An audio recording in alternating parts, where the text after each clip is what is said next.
Dear friends, welcome to this seminar that will deal with the NATO summit in Warsaw that will take place on the 8th to 9th of July. My name is Lena Bartolsson. I'm the Secretary General of Folk och Försvar, and I will have the great pleasure of being the moderator during this morning. This seminar is organized by Folk och Försvar, the Swedish Atlantic Council, and the Atlantic Council of Finland in valuable cooperation with the Embassy of the Republic of Poland in Stockholm. Our cooperation has been very fruitful, as you can see from the program. We will meet and listen to a number of distinguished speakers that will share with us their different perspectives on what to expect from the summit, and also how it might influence the security of Sweden and Finland. Firstly, however, I would like to give the floor now to the Ambassador of the Republic of Poland, Wisław Tarka, for a welcome speech. Thank you very much, Lena. Good morning, ladies and gentlemen. It is a great honor to be here today and inaugurate the seminar Warsaw NATO Summit, How to Face New Challenges in Europe and the Baltic region. I would like to welcome the Minister of Defense of Sweden, Mr. Peter Hultqvist, NATO's Assistant Secretary General, Ambassador Takan Ildem, Ambassador of the United States to Sweden, Ms. Azita Raji, and the Undersecretary of State of the Ministry of Foreign Affairs of the Republic of Poland, Mr. Marek Ziółkowski, who is on the way from the airport. He will join us soon in 10 minutes' time, I suppose. The Polish embassy is involved in this event for two reasons. First of all, for the last 1.5 years and for another 2.5 years to come. For those who do not know, I would like to inform you that we have got prolongation for another 2 years as contact point embassy here, NATO contact point embassy here in Sweden. We are the NATO contact point embassy here in the Kingdom of Sweden. It is therefore our task to promote information and informed debate on security challenges while respecting our host state sovereign security policy choices. Unfortunately, present security and defense predicaments in Europe have made our work a bit more interesting than we may have wished it to be. And it leads me to the second reason why we support initiatives like the one here today. Due to Poland's location, any waves of instability coming from the east are strongly felt in Warsaw. Fortunately, we are a member of the strongest military alliance in history, NATO. In response to the new security environment, the alliance has taken steps to adapt itself to the new reality and reassure its most exposed member states. NATO achievements in this respect and the way forward will be the key issues to be discussed on the upcoming summit in Warsaw. I trust that our distinguished panelists will elaborate more on this topic. Before I finish, let me once again express my words of gratitude to Lena Bartolsson from Folk och Försvar and for Paul Jonsson from the Swedish Atlantic Council for making this event happen, and of course our distinguished guests for having accepted our invitation. Ladies and gentlemen, I wish you an interesting discussion. Thank you very much. Thank you very much, Ambassador. Well, NATO is a crucial actor for European security and also very important for a partner country like Sweden, who has been a partner country since 1994. Our partnership has both deepened and broadened. In September 2014, a host nation support agreement was signed in order to facilitate the capability to receive and give military support in line with our security policy and to facilitate military exercises. Today, as you probably all know, the Swedish Parliament will vote on whether to ratify this agreement, as it requires some legislative changes. So it is indeed an important day, and it makes this seminar extra timely. There will be a discussion in Parliament about this agreement, and it will actually start a little bit earlier than planned. So the first speaker will need to go and to leave the seminar quite soon. So I would now like to give the floor to our first speaker, who is our Minister of Defense, Peter Hultqvist, for the opening speech. warmly welcome. The floor is yours.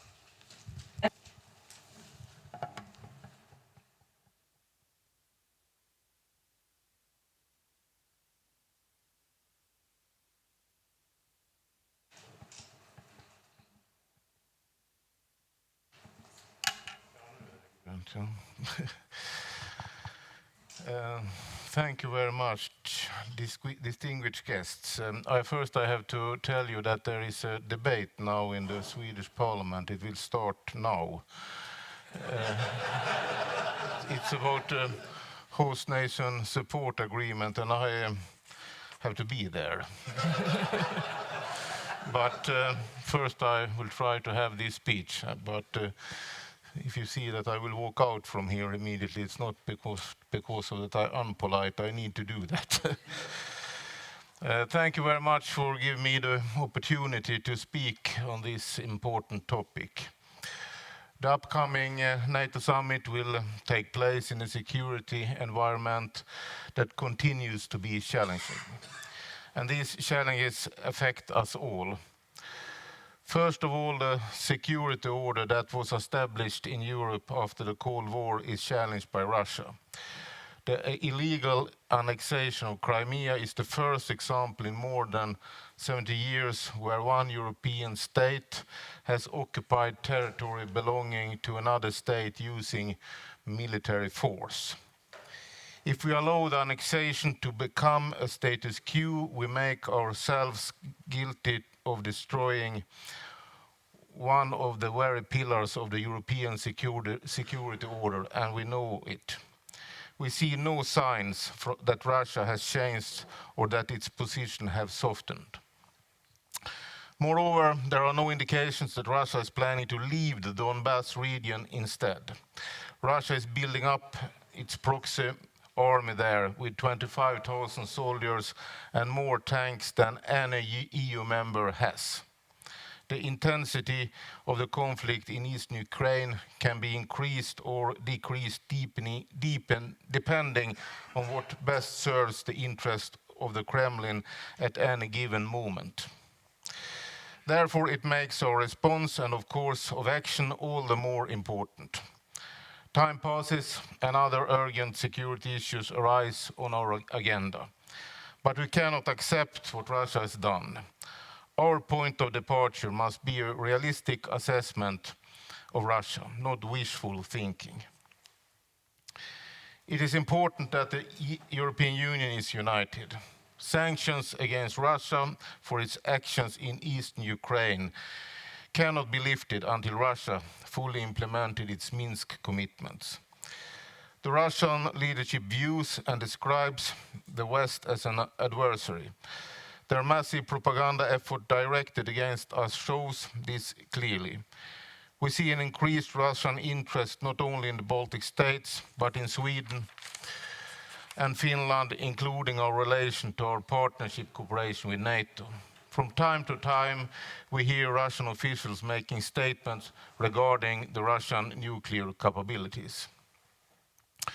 Just recently, we saw dangerous and unprofessional behavior by Russian aircrafts in the Baltic Sea, flying recklessly close to the USS Donald Cook. There are other similar examples, such as Russian naval vessels acting to interrupt the work of civilian ship laying an electric power cable from Lithuania to Sweden in March 2015. We also see Russian military aircraft repeatedly flying in civilian airspace without active transponders. No matter the nationality of an aircraft or a ship, such actions must be condemned. This behavior is dangerous and provocative. This is yet another example of Russia stating what she believes is her legitimate sphere of interests.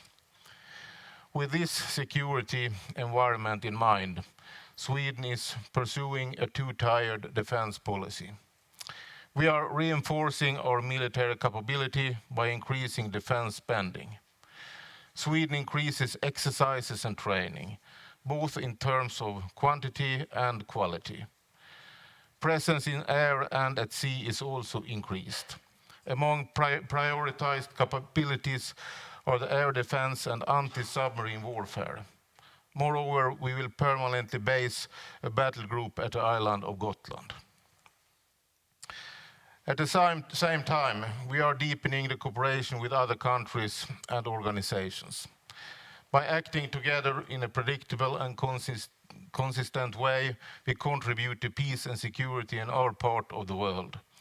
In light of the challenging situation, Sweden now seeks to strengthen cooperation on security matters within European Union, the OSCE regional in the Nordic and Nordic-Baltic setting, as well as in bilateral contacts. We do all this from a platform of non-alignment. For the stability in our part of Europe, American and NATO presence in our region is necessary. The US presence in the Baltic Sea region is critical and has a clear threshold effect. Sweden has been and will continue to be an active partner with NATO. From a Swedish perspective, NATO has a key role to ensure stability in the Baltic Sea. The changing security environment has prompted steps towards more of political dialogue and practical cooperation between NATO, Finland and Sweden. For example, we have proposed a bill to the Parliament on host nation support, an administrative yet important agreement which will make it easier for us to exercise together. It will also create the possibility, make it easier to prepare for give and take help in crisis situation. And we have now, after a decision, we will have the same position as Finland. We are now focusing on first, continued political dialogue and shared security challenges is essential in our cooperation with NATO. Looking towards the Warsaw Summit, we see a need to discuss mutually relevant issues regarding common security threats. Focus should be on substance, not on formats.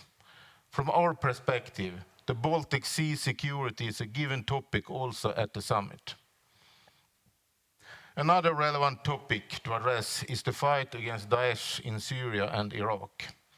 The conflicts in the Middle East, the root causes of migration flows and the ugly face of terrorism cannot be stopped without solid transatlantic resolve to stand up for our values and the stability of our societies.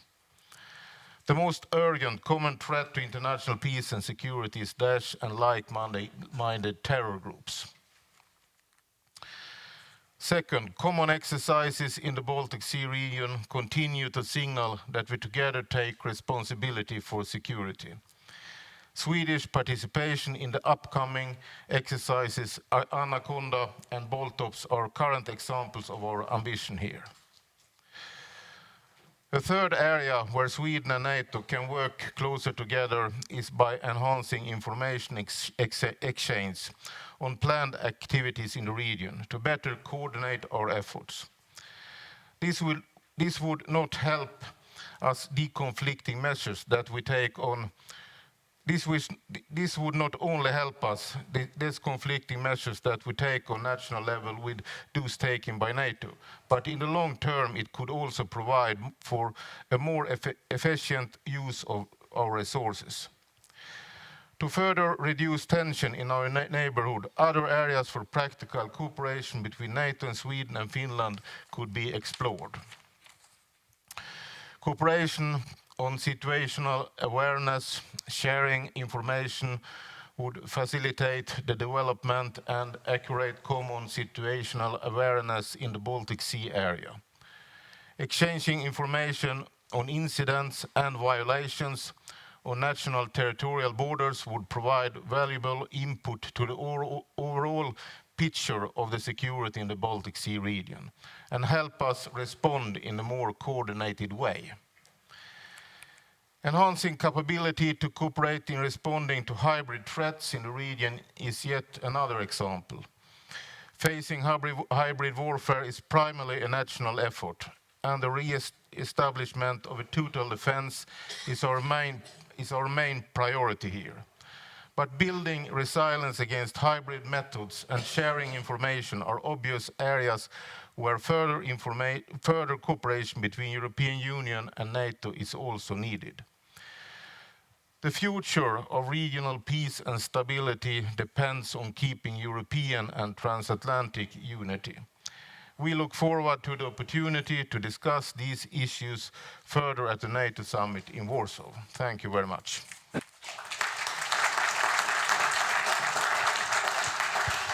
I know that you need to rush, so thank you very much for coming here and good luck in the Parliament. Thank you very much. Thank you.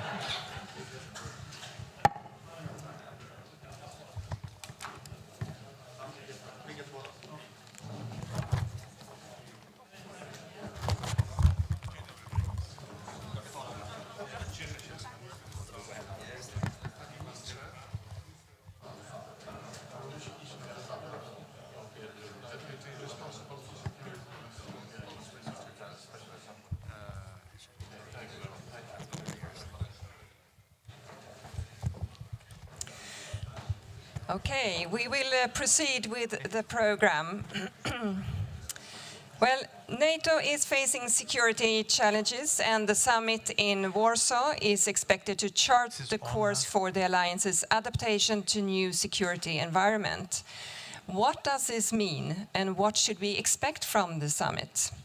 We will have a great panel providing us with 3 different perspectives. After their initial presentations, we will have some time for questions. And I do, of course, welcome your active participations with questions during this session. The first speaker is the US Ambassador to Sweden, Azita Rajji. Ambassador Rajji was confirmed by the United States Senate as US Ambassador to Sweden in February this year.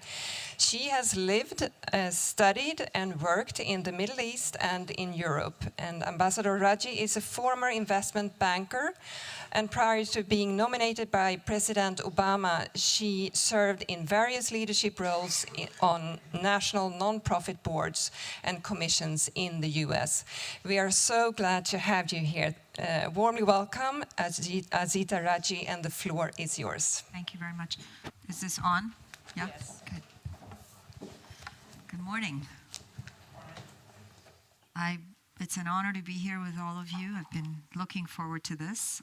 I'd like to thank Folkok Forsvar, Swedish Atlantic Council, and the Atlantic Council of Finland for organizing this event, Ambassador Tarka and the Embassy of Poland for hosting this conference, and for your role as NATO's contact point embassy in Stockholm.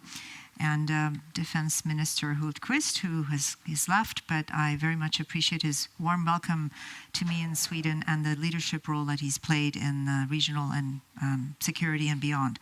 I've been asked to speak about what to expect at the NATO summit in Warsaw in July. So what I'll do is present the United States objectives for the summit, as well as thoughts on how we believe Sweden can be instrumental in achieving these goals. But first, I'd like to discuss briefly why NATO matters. From the tragedy of World War II emerged institutions that provided the structure for the post-war international system. The UN, the EU, the OSCE, and NATO were the pillars of this structure. We need these pillars still today, adapted for the security challenges we're facing around the transatlantic community, particularly in Europe. A strong and united NATO is critical to organizing its member nations to handle these challenges and to implement the decisions made by the member nations. A NATO that is not up to the job not only emboldens those who would wish to harm NATO members, but the transatlantic community would be left up to its own devices to come together to address common threats. NATO is an alliance of democracies dedicated to peace and security. Focused on the collective defense of its member states, it is the most powerful and successful military alliance in history. And make no mistake that the United States is firmly dedicated to keeping it so. To quote President Obama speaking in Tallinn in September 2014, "We have a solemn duty to each other And Article 5 is crystal clear. An attack on one is an attack on all. The United States takes its obligation to Article 5 seriously. To ensure that the United States has the force structure in Europe needed to back our commitment, the President asked the Congress to quadruple our European Reassurance Initiative funding to $3.4 billion for 2017 toward U.S. activities aimed at enhancing our partners' and allies' security in Europe. Among other things, this funding will enable us to rotate armored brigade combat teams in Europe to establish a presence there, as well as pre-positioned armored equipment to outfit a second combat team. The return of U.S. forces to Europe demonstrates that the U.S. is engaged in European defense and that it will provide the military capability to back up its commitment. But NATO's strength comes not just from the military might of its member states. It also comes from our shared values, our commitment to democracy, human rights, and the rule of law. It is these values that bind us together in hard times. These values show the world what we're willing to fight for to protect. And these values secure the peace that ultimately allows for prosperity to flourish. How do we keep NATO modern and ready to protect its member states? NATO has shown that it can adapt to a changing security environment. The NATO summit in Wales 2 years ago and the upcoming one in Warsaw this July are focused on adapting to challenges in Europe's east and south. As we look toward the upcoming Warsaw summit, the United States believes that alliance unity is essential to achieve our goals for strengthening deterrence and responding effectively to the urgent security challenges that confront our members and partners. To that end, we have 5 priorities. 1, to meet commitments made at NATO summit in Wales, including increases in defense spending, implementing the Readiness Action Plan, and the substantial NATO Georgia package. 2, to approve the key elements of a 21st century deterrence and defense in Europe. This covers core nuclear, conventional, such as forward deployed forces in the Baltics and Poland, and missile defense capabilities, as well as joint efforts on cyber defense and on countering hybrid warfare by building national resilience to hybrid tactics. 3, to use NATO's capabilities to counter challenges from the south, including defeating Daesh and assisting our allies with the challenges and opportunities presented by migration. 4, to sustain shared commitments to Afghanistan, including financial assistance for the Afghan security forces and participation in the NATO-led Resolute Support Mission. And finally, we look forward to welcoming Montenegro into the alliance, highlighting NATO's efforts to develop new partnerships in the Middle East and North Africa, and to deepening cooperation with the EU and existing partners like Ukraine. Sweden is an important regional and global NATO partner. We value its contributions as an enhanced opportunities partner, and we value its role in facilitating multilateral discussions on security in the Baltic Sea region. Sweden's status as an EU member and a NATO partner gives it a distinctive perspective on how to strengthen EU-NATO ties. But Sweden's contributions are not just limited to its unique perspective, its moral leadership, and diplomatic efforts. The technological sophistication of the Swedish military, coupled with interoperability deployed through the participation in NATO-led missions in Afghanistan and elsewhere, have made Sweden a respected military partner in the field as well. NATO's door remains open to new members. Sweden would be a welcome member, voice around the NATO table, should it decide to pursue membership in the alliance. But it's important to point out that this is a decision for Sweden and Sweden only to make. We share Sweden's concerns about Russia's aggressive and irresponsible behavior in the Baltic Sea region, exhibited most recently through dangerous aerial maneuvers and threats to the media in sovereign states. As Minister Hultquist said in Tallinn earlier this month and today, it's important for nations to respond to the challenges in the region, particularly incidents that involve dangerous, reckless, or provocative behavior. I agree with the Minister that it's in the interest of all parties to maintain safe and professional conduct in the region among militaries in international airspace, waters, and it's incumbent upon all nations to stand up against unnecessarily dangerous behavior to ensure that it doesn't happen again. NATO has been a pillar of stability in an uncertain world for nearly 70 years. I salute Poland and our other NATO allies and partners for the role they've played in making the world a better place. We're stronger together.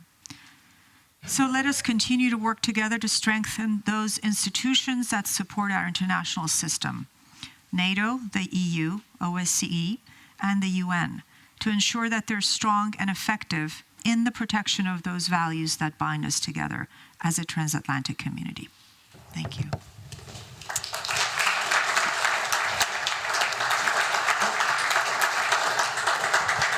Thank you very much, Ambassador, for your presentation. Very interesting indeed, and we will soon have the opportunity to ask questions. But before you have a seat again, just a very brief question.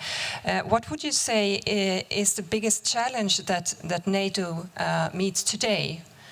Because there is a very uncertain security situation, of course, but and you also mentioned the 5 priorities here, what you expect.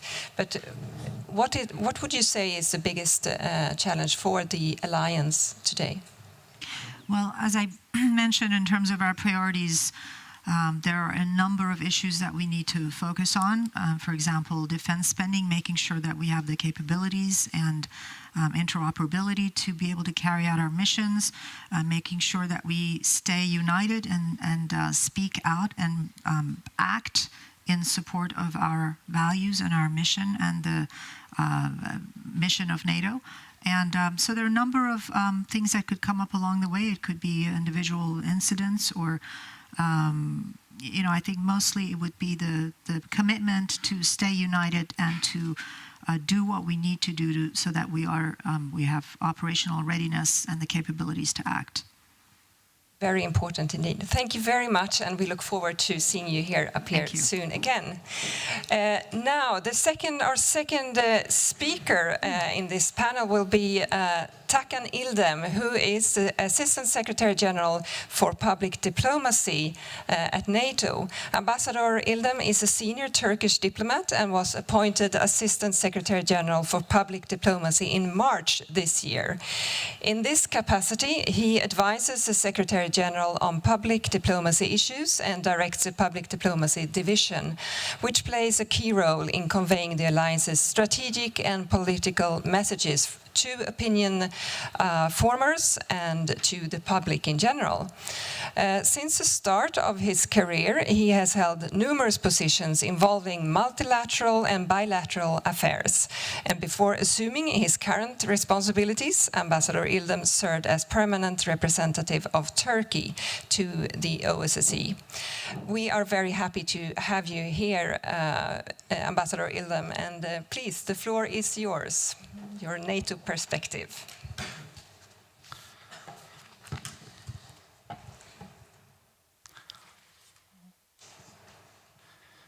It is such a pleasure to speak before such a distinguished audience, and I'm grateful to Folk och Försvar and Swedish Atlantic Council for organizing this meeting. Of course, my thanks go to Ambassador Tarka and Polish Embassy as contact point embassy of NATO. They have been very active and successful throughout the term of their responsibilities. And in recognition of this successful performance, their tenure has been extended for another 2 years, which I congratulate for that. We face a complex array of challenges, and they have been alluded to both by the minister and ambassador. It is true that these challenges are more trying than those that we have been facing in the past. International terrorism, hybrid warfare, threats to energy security, cyber attacks. These are issues which NATO is tackling in a decisive manner. We face strategic threats coming from multiple directions. To the south, instability and violence plugs the Middle East and North Africa. Terrorism is rampant and it is not bound by borders. No country right now is immune of terrorist attacks, and there are tragic examples that we have unfortunately witnessed in the recent months. And as people flee the violence, the impact of the refugees and migrant crisis is felt near and far. And geographically closer to where we are today, NATO sees a challenge in the east. Russia is flouting international law, undermining the sovereignty of its neighbors, and engaging in activities that create risks and destabilize the Euro-Atlantic area. Of course, these are only a few of the challenges to security that we face today. To face these challenges, the countries that are committed to the principles of freedom, democracy, and the rule of law need to continue to build on that foundation on which our societies and our international system was built. NATO plays a key role in this international system and has contributed to peace and security for nearly 7 decades. In order to continue to serve as an essential source of stability in an unpredictable world, the alliance has continuously adapted to meet evolving challenges. We evolved during the Cold War, adapting our approaches in line with changes in the political and military spheres. We evolved after the fall of the Berlin Wall, embarking on the process of building relationships with a wide range of partners in order to support the stability of the broader region. Of course, these partners included Sweden and Finland, where our relationship has grown and deepened over time. I was ambassador on the North Atlantic Council from 2006 to 2009, and we had a good level of cooperation and interaction with our partners, Sweden and Finland. But when I assumed my duties this March in my new capacity, I was pleasantly surprised and impressed by the level of our engagement. In fact, last week's Foreign Ministers meeting was in that respect quite a unique in its kind, to have a dedicated session on NATO-EU cooperation with the participation of the foreign ministers of Sweden and Finland, with the High Representative Mogherini, and we could see how well received by NATO allies this occasion. I totally agree with the defense minister that we need to see certain priority areas. We are talking about Baltic Sea security, and NATO will also gain a lot in terms of having a common situational awareness together with our valued partners like Sweden and Finland. Now, of course, when we developed all these partnerships, we also tried to have a good functioning partnership relationship with Russia. When you look at the history of it, and when we see the founding document, there are all principles enumerated in that document. And in fact, we succeeded in establishing NATO-Russia Council.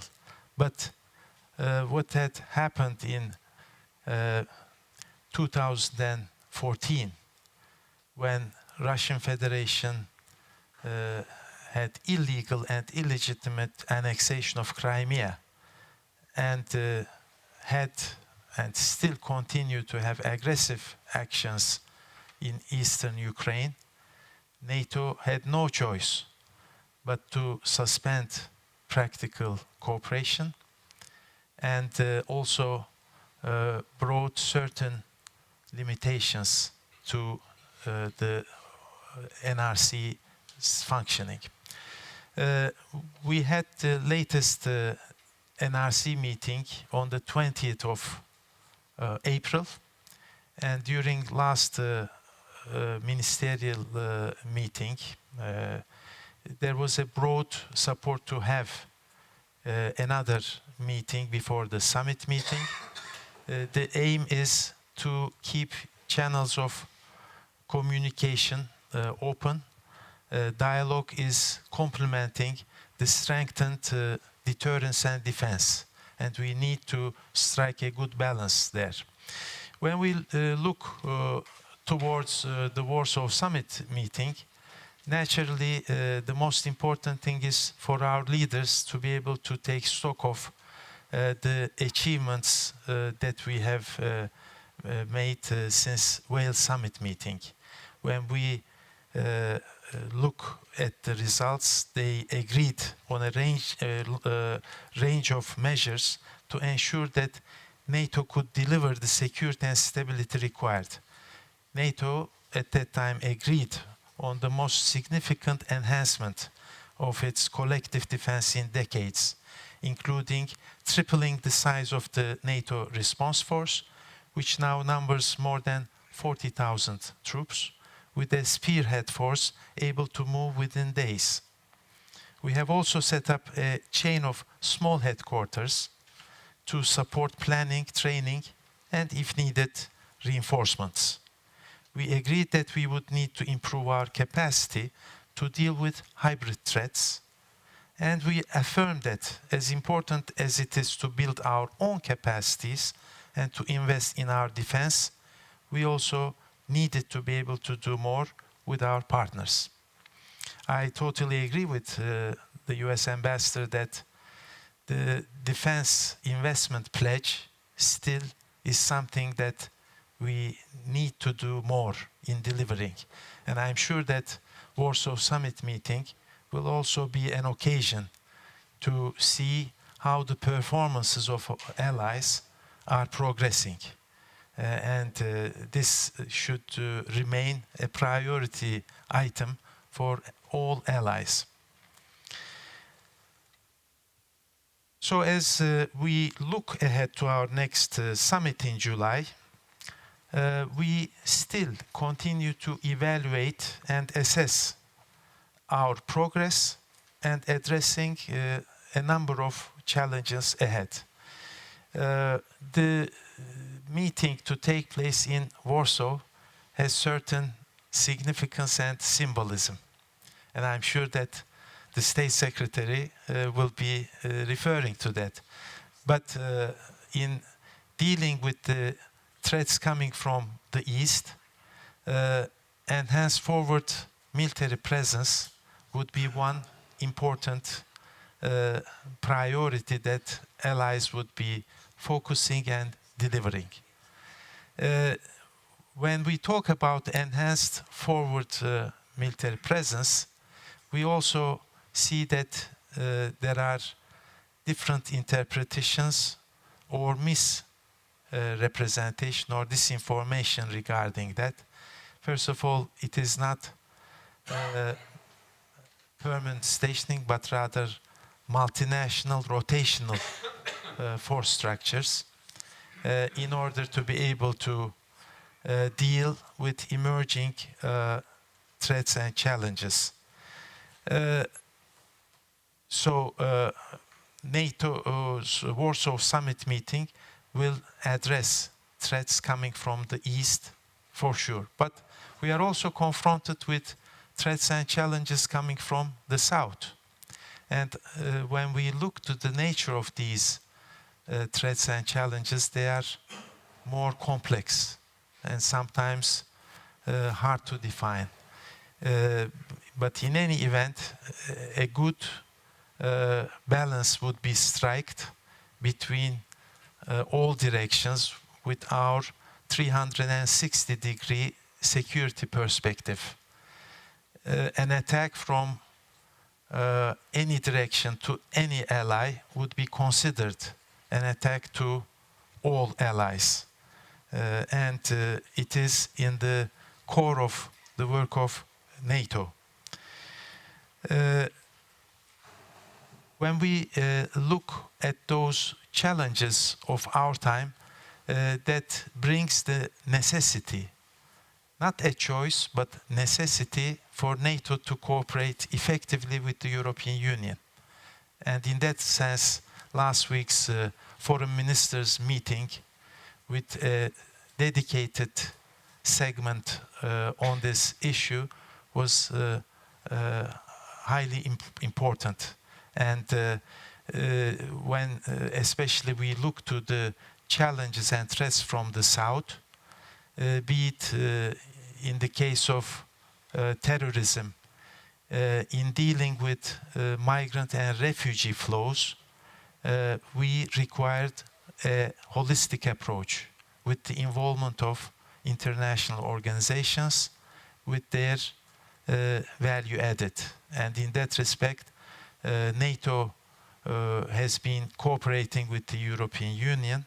When you take the Aegean mission still ongoing, it provides a very good basis with NATO ships in monitoring, surveillance, reconnaissance mission, gathering information and sharing them in a timely fashion with the concerned countries, Greece, Turkey, and also Frontex, the European Union Border Security Agency.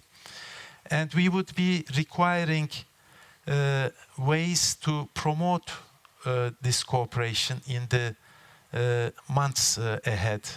And one way is also to strengthen our capabilities in maritime security, which would take care of security challenges coming from Central Mediterranean region.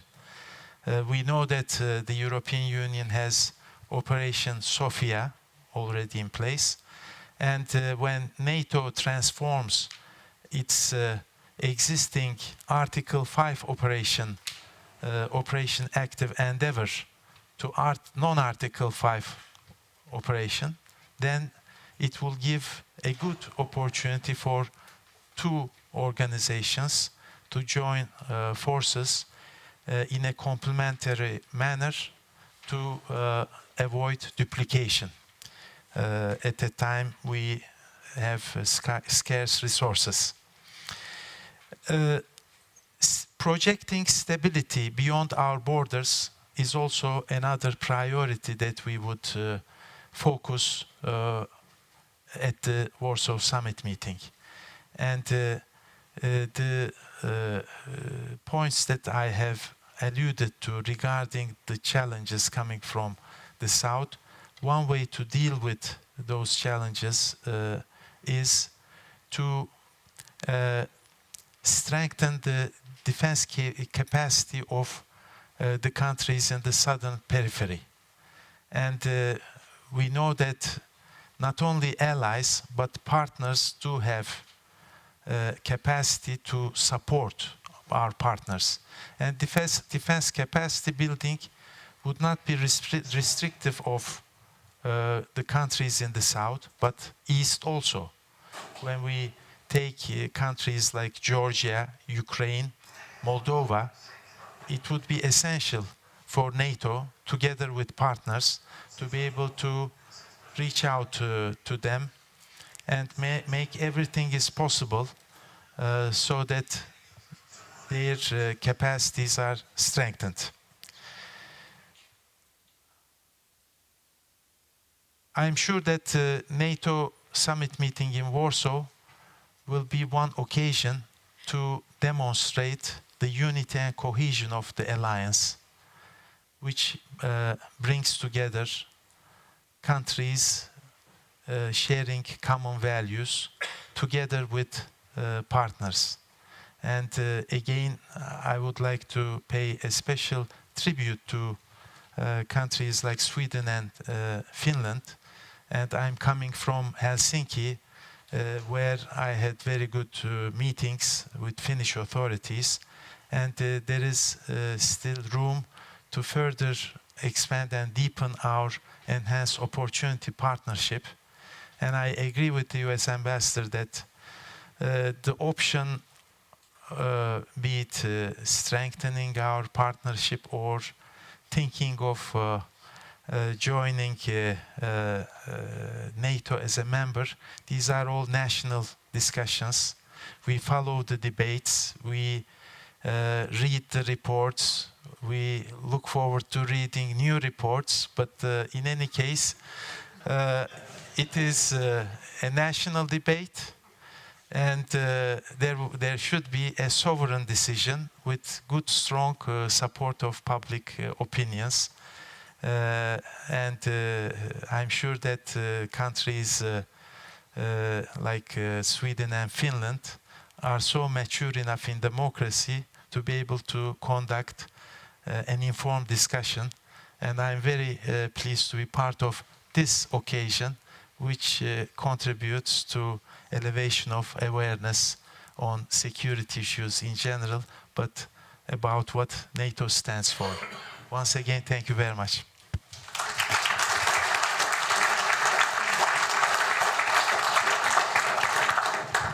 Thank you very much indeed, Tashan Ildem, Assistant Secretary General at NATO. Now I would like to welcome Marek Żukowski, who is Under-Secretary of State at the Polish Ministry for Foreign Affairs. Marek Żukowski began his diplomatic career in 1991 and has been and still is very involved in Eastern European affairs.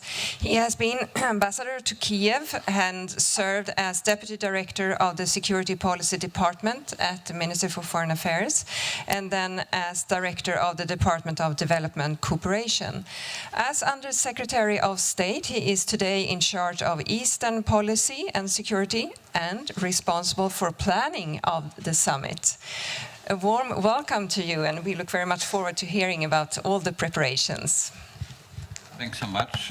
Thanks so much, organizer, for inviting me, and thanks so much for also Swedish colleagues with whom I've closely cooperated in all my capacities, starting from 90s, because really it was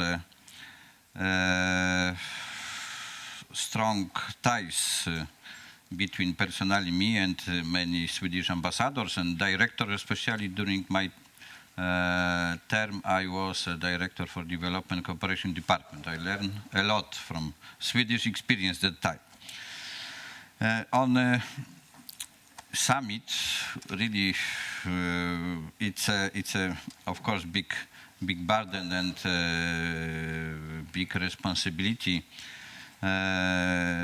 vis-à-vis other allies and global community to prepare this event. Next week, on Monday, Secretary General is coming to Warsaw. Last time before the summit, we rely on his positive assessment that by logistics of this summit, all is more or less well prepared. We hope that there will be this kind of assessment after this next week visits. Now there are only around 40 days till summit. Also, it's really only a few weeks to prepare maybe something in a better shape. On the content of summit, thanks so much for excellencies, Madam Ambassador and Mr. Assistant Secretary General, for raising the priorities of the summit. I will try to concentrate on this Baltic Sea region perspective, because you drawn up more global blueprint, and I will try to keep more closely to the topic of today's seminar. But if I could, in a really brief one sentence to reply how to face the new challenges, it's an easy response, we could say, in reference to the World Summit. From assurance to deterrence. It's now what you described as a 5 or maybe more than 5 priorities. It's in the structure, as I said, from assurance to deterrence. Of course, on all geographic perimeters, both on southern and eastern flank, northern as it's interested for Sweden especially. And what about the symbolic of NATO summit in Warsaw? There is a part of public diplomacy, both of our colleagues in Brussels and ours, that it really is a case, but we are not a first of NATO members where the summit on the eastern flank will be held. There was Romania, there was Riga. Also, still it's similar symbolic, but from the terms of public diplomacy, we have a really hybrid environment, even for the days of summit, because it's a maybe lovely coincidence, but we should know this for our audience also. The days of summit will be one day before the final match in Euro Championship this year. So we will see who will be cautious for what. Yeah? After the Second World War, Europe and the US designed, maintained and enforced a globalized world order. It embraced democracy, self-determination, industrial capitalism, open trade, human rights and the rule of law.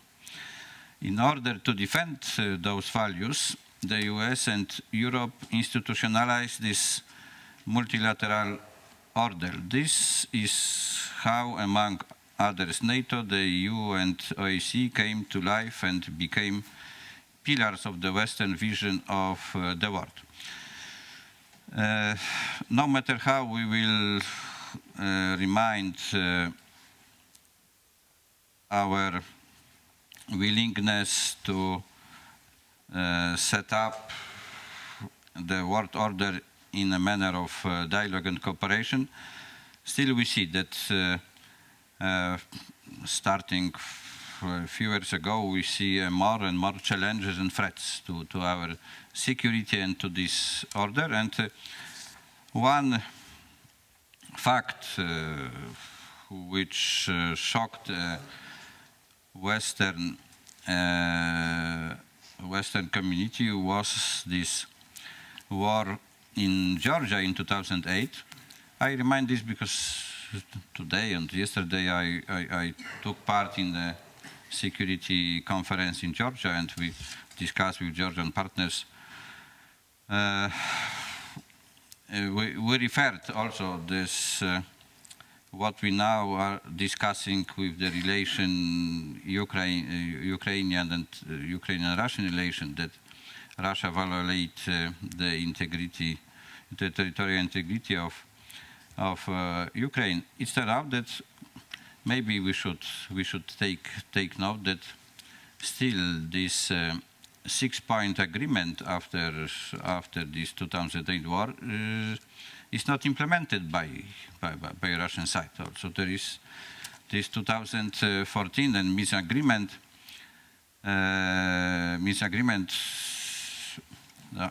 Bad implementation. It's the next sign that we are tackling with the really big neighbor, big country who is not willing to implement, even signing by it the agreements. In 2014, by using military force against Ukraine and illegally annexing Crimea, the Kremlin made a bold statement that smaller and weaker countries do not possess the right to determine their own future.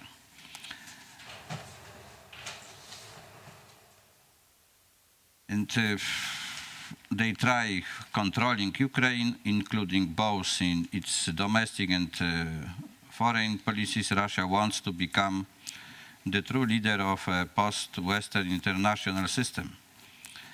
What does this mean for the Baltic Sea region? Also, it's not only challenge the Russian politics, the specific Russian using politics of power. It's not only challenge for countries on the Baltic Sea, in the Baltic Sea region. There is what Excellencies mentioned, all this asymmetric or terrorist threat. Also, it's on the place here. But we know it very well from Polish experience that a hope to accommodate authoritarian powers is not a recipe for a long-term stability. Let's look at our current regional security situation. In fact, it is its worst for decades. The Baltic Sea, that once served as an encouraging example of cooperation across the borders, became a security hotspot. Our Russian colleagues decided to act in this risky way. It decided to turn the Kaliningrad Oblast into the most militarized place in Europe. I remind you, dear colleagues, even with my limited extent participation in arranging by Sweden that time and Finland a series of seminars 15 or 20 years ago, around 15 years ago, on a blueprint for Kaliningrad in the framework of Eastern dimension of the Eastern policy of the EU. That time still we were on the way to the EU, but we discussed among neighbors. And that time it was even possible to discuss a vision for Kaliningrad as I can use a metaphor, a Hong Kong of Europe. Now it's not the case. We see that Kaliningrad is fully blocked by this military concept. Apart from a visible Russian military build-up around the Baltic Sea region, we also observe highly increased military activity in the region, including overt and covert provocative actions, activities undermining agreed confidence-building measures like Open Skies Treaty limitation in Kaliningrad, false interpretation of the Vienna document, as well confrontational political statement towards particular states of the region, suggesting their limited independence in their political and defense choices.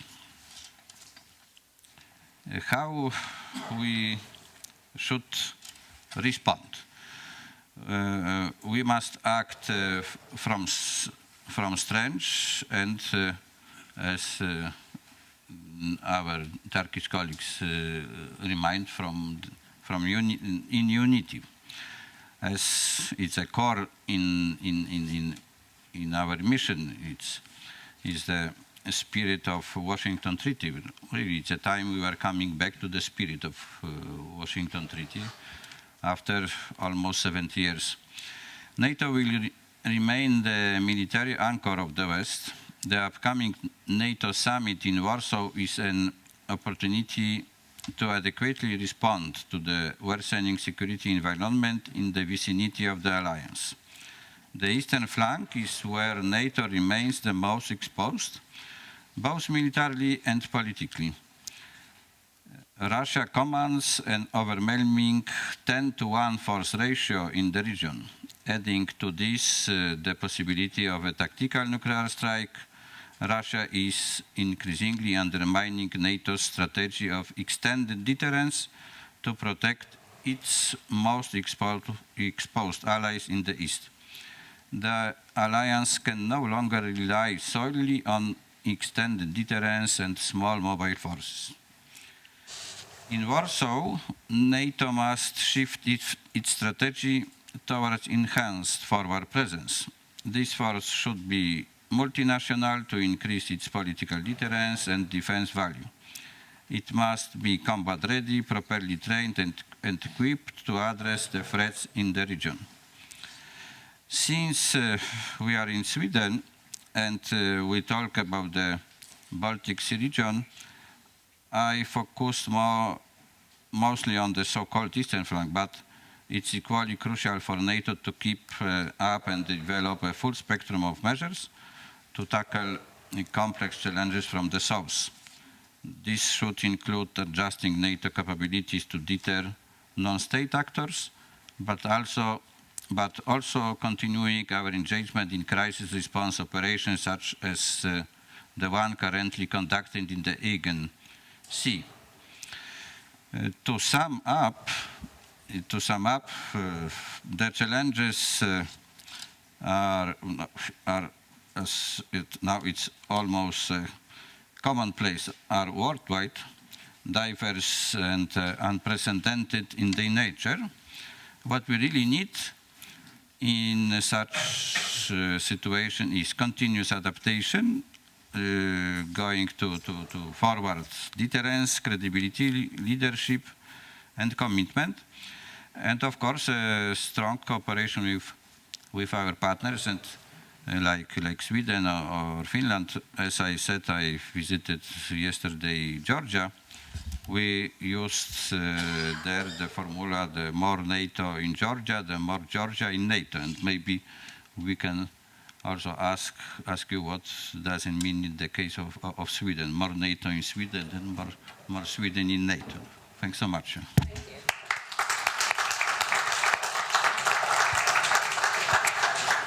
We still have some minutes left before coffee, and I would like to invite Ambassador Azita Rajci and also Tachan Ildem for common. So please stay, and we will open up for your questions. Very brief questions, please. There will be a microphone coming to you because we are streaming this seminar live. Yes, please. So please, we have a question here. Sebulon Karlander. Sebulon Karlander from Fria Moderata Studentförbundet, and I might add I'll also be going to the summit as a future NATO fellow, courtesy of the Atlantic Council, the US think tank. My question is to the Assistant Secretary General. You mentioned the issue of finding a balance between East and South, and I'm wondering from a public diplomacy perspective how NATO and NATO states could form a common and coherent transatlantic narrative that would take into account all threats from all directions. Teşekkür. Thank you. This is really a very pertinent question, since we are also dealing with disinformation campaign from different directions, not only from the East, but also from the South. Non-state actors are also using digital media, internet, to target the common values that we all share. And it requires a continuous concerted effort on the part of NATO allies to project a narrative that we care about our citizens, and we really do. All the efforts that we put in place in strengthening our deterrence and defense is with a view to creating a more secure, safe environment for our societies. And therefore, we are working right now on these narratives, which would be highlighted during the summit and also in the run-up to the summit meeting.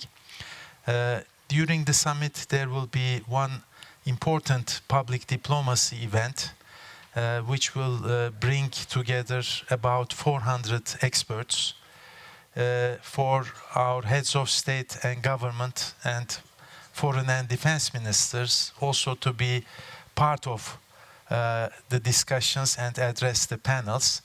And I think elevating awareness is a continuing endeavor on our part. And I'm glad that you will be part of the Young Leaders seminar, which is also another flagship event during that time. Is there any other question? Yes, please.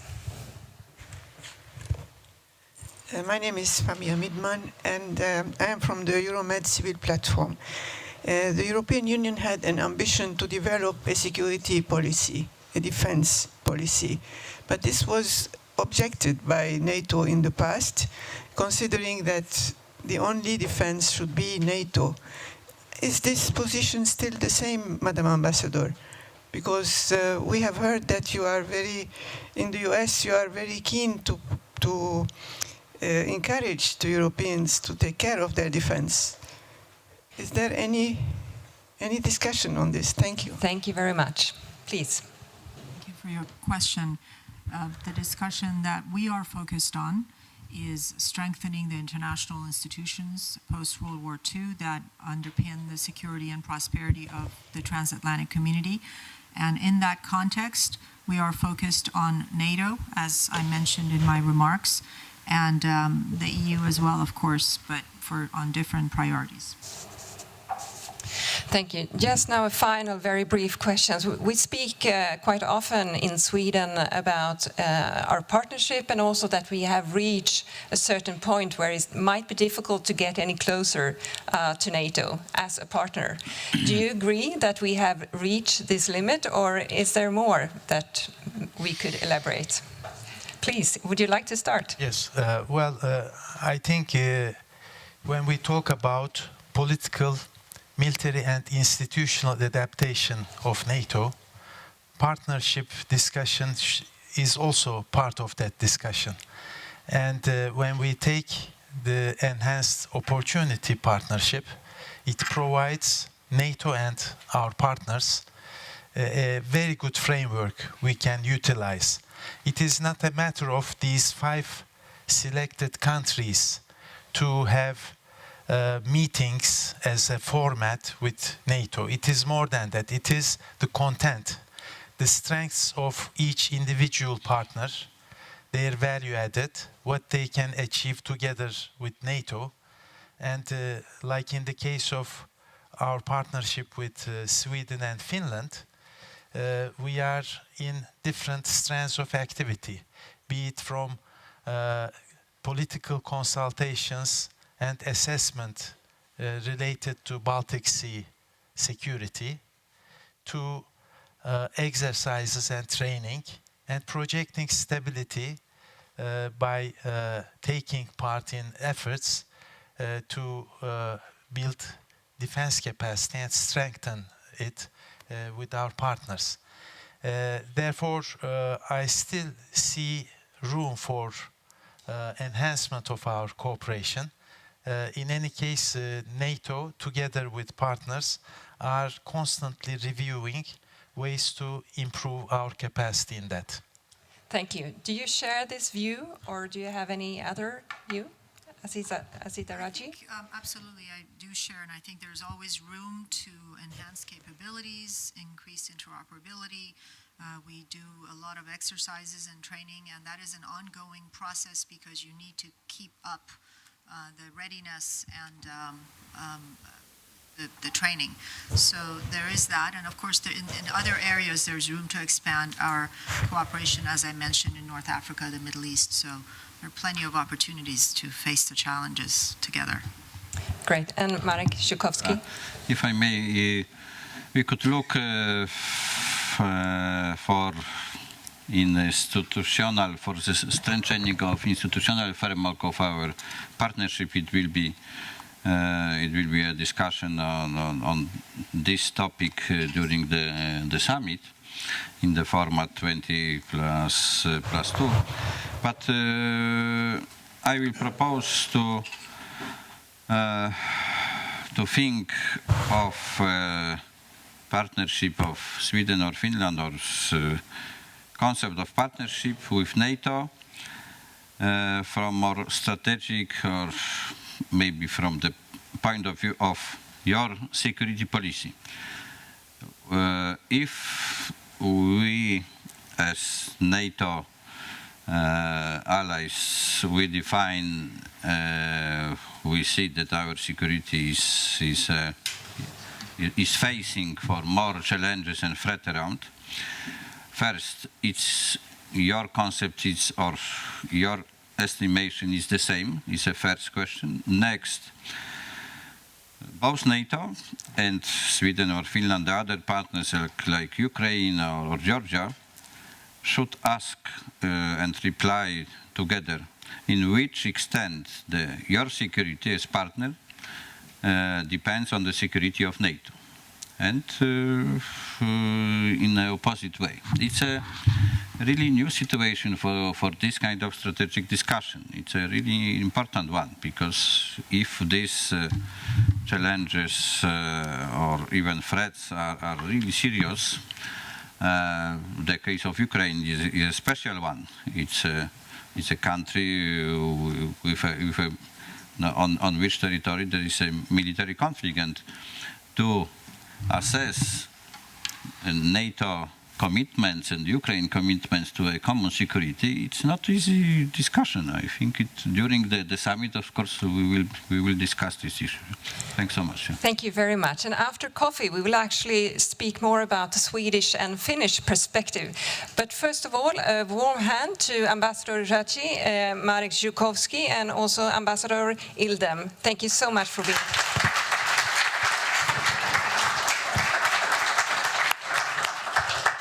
Please note that there are 2 coffee stations outside.